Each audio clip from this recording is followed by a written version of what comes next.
Welcome everyone to another workshop with College Factory. In case you don't recognize my voice, I am Coach Akash, the test prep coach here with College Factory, and today we're going to be taking a look at a snapshot of the ACT exam.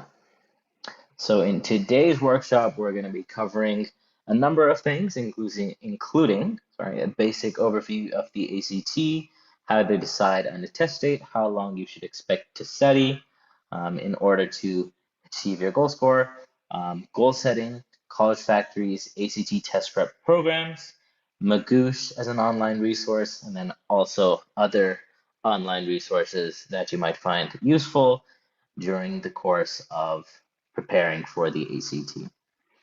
So we're going to begin with a basic overview of the ACT. The ACT, as you may know, has 4 sections: reading, English, math, and science.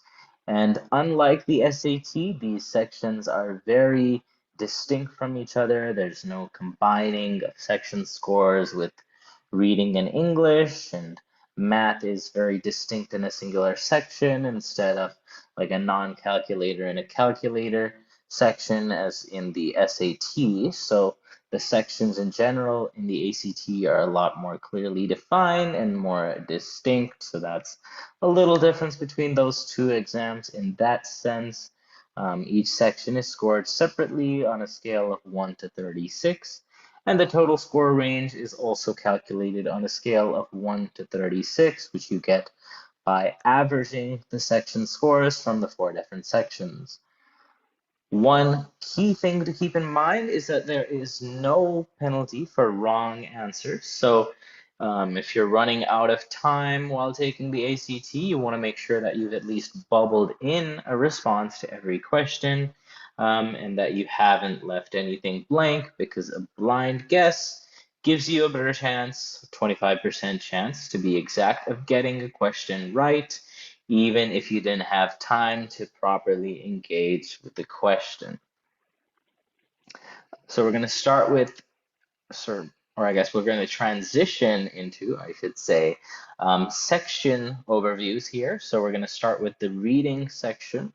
The reading section of the ACT has 40 questions, which you will be expected to answer in 35 minutes. All of the questions will be multiple choice, and it's going to be over 5 different passages coming from 4 topic areas, including the humanities, social studies, natural sciences, as well as prose fiction and literary narrative. Now, 3 of these 5 passages are going to be there as single passages, while 2 of them are going to be paired passages, so relating to each other some way in subject matter, or maybe even directly responding to or critiquing each other. So they're going to be related in some sense. And there's going to be 10 questions following each of these single passages, or following the 2 paired passages, for your total of 40 questions. So in the ACT reading section, there are 3 major content categories that are covered. The first is key ideas and details, which is going to make up the majority of the content in this section, 55 to 60%, and that's going to be covering central ideas and themes, summarizing, and also drawing inferences and conclusions via sequential, comparative, and cause-effect relationships. The second major content category is craft and structure, which is going to account for 25 to 30% of the content of this section, and that is going to involve word and phrase meanings, author's word choices, text structure, author's purpose and perspective, character's point of view, as well as various perspectives and sources. And finally, integration of knowledge and ideas, the third major content category, which is the lowest yield of the 3, is going to cover author's claims, facts versus opinions, using evidence to connect texts, author's construction of arguments, and author's reasoning and use of evidence. The ACT reading section is also going to have 5 main question types, which I do have an article that I can share with anyone who's interested. So if you want to know more about these 5 main question types, you can reach out to me at akash@collegefactory.org, which that email address should be somewhere in the slides further on in this video. So stay tuned for that information. So next we're going to move on to the English section of the ACT, which has 75 questions that you'll be expected to answer in 45 minutes. So, you know, a little bit faster pace for each of the individual questions, but less reading than the reading section. So a different type of time challenge, but still is going to be quite a bit of a time challenge. 5 passages and essays, again, in this section, which is kind of similar to the reading section, 5 different passages. And then there are 2 main content areas in ACT English. The first is usage and mechanics, which is going to be 10 to 15% punctuation, 15 to 20% grammar and usage, and 20 to 25% sentence structure. In terms of the proportion of content, I guess, within each of these areas in the overall exam. And then the second main content area is going to be rhetorical skills, which is going to include strategy, organization, and style, with the different percentage breakdowns that you can see here. So basically these 2 main content areas, and then within them, within each of them, 3 subgroups or subtopics, I guess you could say. And then now we're going to look at a basic overview of the ACT math section, which is going to be 60 questions, and you'll have 60 minutes. So about a minute per question. In the actual exam, probably not going to work out exactly that cleanly, because the earlier questions in the section do tend to be a little easier on average than the later sections, so you'll probably want to go a little bit faster on the first half of this section than the second section, but in general, about a minute per question, give or take a little time. And then as far as content breakdown in the ACT math section, we're looking at primarily algebra, over 50% probably going to be algebra, with pre-algebra, elementary algebra, and intermediate algebra. Then coordinate geometry, plane geometry, and trigonometry. So a lot of algebra, a lot of geometry, and a little bit of trig, which correct me if I'm wrong, but the SAT is not going to be testing you on trigonometry. So that's a little bit different from the ACT in that sense, but the ACT is going to expect you to know your sines and cosines and angles and all of that, so you should have that well under your belt. And in the ACT math section, you're going to have calculator access throughout the section, which you'll want to check that your calculator is acceptable under their guidelines, which they should have a list of acceptable calculators available on the ACT website that you can cross-check your calculator with. So the last thing you'd want to do is go into the exam and then find out that your calculator is not one of their accepted models. But yeah, calculator access will be available to you throughout the section. Finally, for an overview of the ACT science section, this section is going to have 40 questions, which you will be expected to answer in 35 minutes. Questions are all going to be passage based. It's going to be 7 passages total that may contain graphs, charts, experimental summaries, or conflicting viewpoints from scientists, with 4 to 7 questions corresponding to each passage following the passage. An important thing to keep in mind that the ACT science section is not really testing for specific facts and topics and content knowledge. Rather, they're testing your ability to apply certain science skills or procedures experimental design, things like that. So three main question types are going to be data representation. Can you look at various representations of data and understand what they're saying and answer questions on those? Research summaries, do you understand how research or how experiments are being set up and what they're doing, procedure-wise, or how they arrived at the results, that sort of thing. And then finally, conflicting viewpoints, possibly some sort of science concept with a couple of different hypotheses presented, and you're trying to see if the data is consistent with one or more of hypotheses, where the hypotheses go wrong, whether one hypothesis is more plausible than the other, that sort of thing.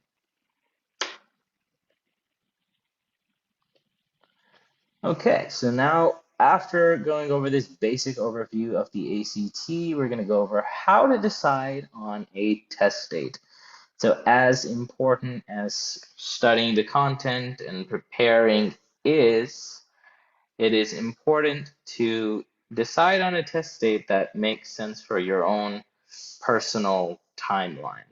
When are you applying for colleges? When are you applying for scholarships, which may require a test score?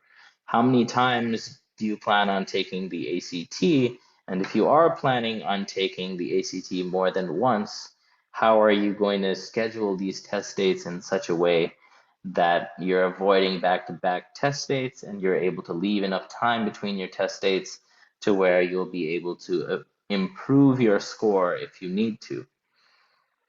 And then also, what are your obligations, responsibilities, and commitments outside of test prep? Do you have classes that require a lot of time for outside assignments or essays or projects? Do you play a sport? Do you play a musical instrument? Do you, there's so many different things that you have on your plate, and you need to make sure that you set a test date that is realistic for you to, get in the studying you need and um, get your exam knocked out with the goal score that you want in a reasonable period of time, without sacrificing more important things like health and sleep and physical activity and whatever else. So you need to make sure that you've selected a test date that makes sense, keeping all of those things in mind. And one way to help yourself with that is to try to figure out how much study time you think you'll need. So how long should you expect to study in order to reach a particular goal score? So there's a few questions to consider here. The first is, what is your starting score? The second is, what is your goal score? And the third is, how many points gap is there between the two? And then from there, you can take this general approximation of the number of hours required to improve by a certain number of points, which again, I have gotten from an article that is available online. So if you want access to that article, again, please feel free to leave a comment in the comment section below or reach out to me at my email in this video. But yeah, these are some basic questions you should be asking yourself. So goal setting is going to be derived from similar questions. Setting a goal is going to require you to answer these four questions. First, what is your goal score and how much do you need to improve to achieve it, right? What is your goal score? How many points gap is there between the two? So similar questions involved in this goal setting process. How much time do you need to achieve this score? So that's kind of this general approximation of hours. You can decide based on this. You can either lowball or highball. I don't know if that's a word, but you can estimate in the higher or lower ends of these ranges. If you want to give yourself a little bit more room for error, or if you want to be really ambitious and think, okay, well, maybe I only need 40 hours to improve by 4 points, versus somewhere in the lower end of this range, for example. So it's not a perfect estimation, but it should give you some idea of how much time you need. And then you need to think about not only how much time do you need to achieve the score, but how much time do you actually have? And that's where this idea of what are your obligations, responsibilities, and commitments outside of test prep? That's when that question comes in. Do you really have the number of hours that you need to achieve this score built into your schedule? And finally, and maybe even most importantly, you want to think about why do you want to achieve this score? And so we're going to look at an example of a written out goal answering these different questions. For example, you might say my goal score is 28 and I need to improve by 5 points to achieve it. I expect this to take me about 60 hours to accomplish, so sometimes somewhere between 40 and 80, approximated to maybe about 60 hours to improve by 5 points.